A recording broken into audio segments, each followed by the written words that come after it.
ओलांडे cut केलेल्या प्लॉटला अशा पद्धतीनं पेपर लावायचं काम चालू होतं. मग तुम्ही स्टॅपलर करू शकता किंवा आहे ना सुतळीनं एक गाठण सुद्धा देऊ शकता. अशा पद्धतीनं काम चालूच होतं. तेवढ्यात आपल्याला पाटलाचा फोन आला. ते म्हणे घरी का आलोच म्हणे 2 मिनिटात.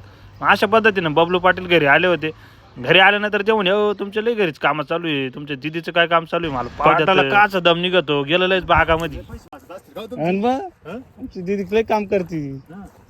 दीदी ओळखलं का यांना कोण?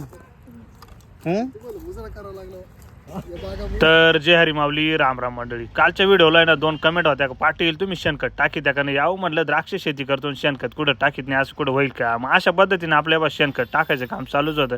खाली ना कोलीमध्ये गंधक वगैरे टाकून द्यायचं आणि गंधकावर मायक्रोटनचं आणि अशा पद्धतीने शेणखत टाकलं का त्याच्यावरून सुपरफास्ट सुद्धा टाकायचं आपलं काम चालू होतं. मग अशा पद्धतीनं माप वगैरे करून दिलं आणि सुपरफास्ट टाकून घेतलं. आपल्या दुकानावर रेडगावचे ना चव्हाण आपले फॉलोअर भेटायला आले होते.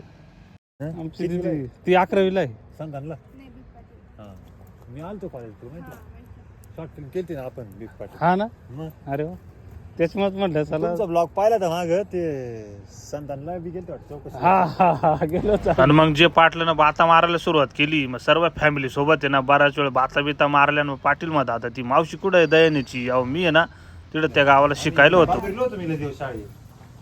मग दयाने शेजारी बाजूरी पहिल्यांदाच पाटील आलं होतं ते म्हणे एवढं रोडवर घर आहे माहीतच नाही ना.